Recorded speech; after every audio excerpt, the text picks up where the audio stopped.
Pro Football Weekly is taking a look at all the top free agents from the NFL. Right now we're looking at Stevie Johnson, the wide receiver from the Buffalo Bills.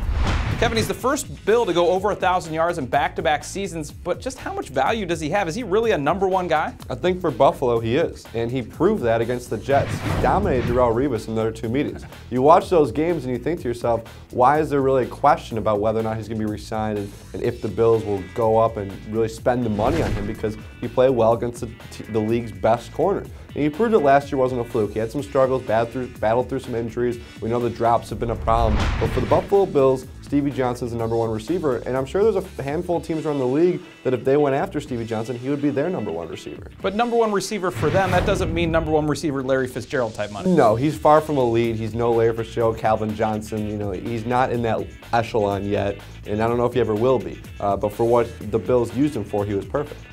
Has he hurt his negotiation stance at all because of all of his antics, the Joker shirt that he got suspended for or got fined for, and the penalties, the celebration penalties, the drops, all that kind of stuff? You know, I think if it wasn't for those, this would be a slam dunk done deal, and we'd be done by now. I do think it's a little unfortunate that those things have kind of come in the way, because the Bills, wide receiver is a position of need for Buffalo. They need more talent wide receiver. With that spread offense, you need good receivers for Ryan Fitzpatrick to throw the ball to. So why wouldn't you re-sign your best receiver, who's, again, first to ever have back-to-back 1,000-yard receiving seasons? But I think he rubbed some people the wrong way. He got that celebration penalty after Changele had warned him, and he was benched in the season finale for it.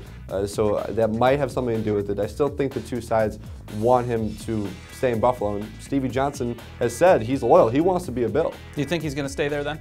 I do. I think the two sides will work it out. I think it's going to come down to the wire. Franchise tag might be used, but the Bills would prefer not to use it because of the cap number. But because Stevie Johnson is so loyal to Buffalo, they're the ones that gave him a chance, a 7th-round pick, and that's where he blossomed. He works well with Fitzpatrick. I think the both sides are going to find a way to make a deal. It's just going to take a little while. Look at the rest of the wide receivers in that roster. They really need that top guy, a guy that can go against a Darrelle Revis. And when you saw him head-to-head and you actually watched him, he may not be the fastest, the biggest, the strongest guy, but his footwork off the line was really fun to watch against Revis. The Bills need him back. You can check out the latest on what's going on with Stevie throughout this offseason. Just subscribe to us on YouTube or go to ProFootballWeekly.com.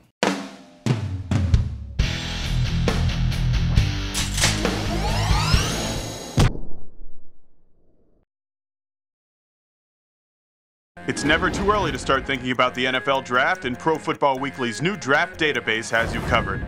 Check out updated player rankings for over 750 prospects and our exclusive PFW Stock Watch. Just go to the Draft tab at ProFootballWeekly.com.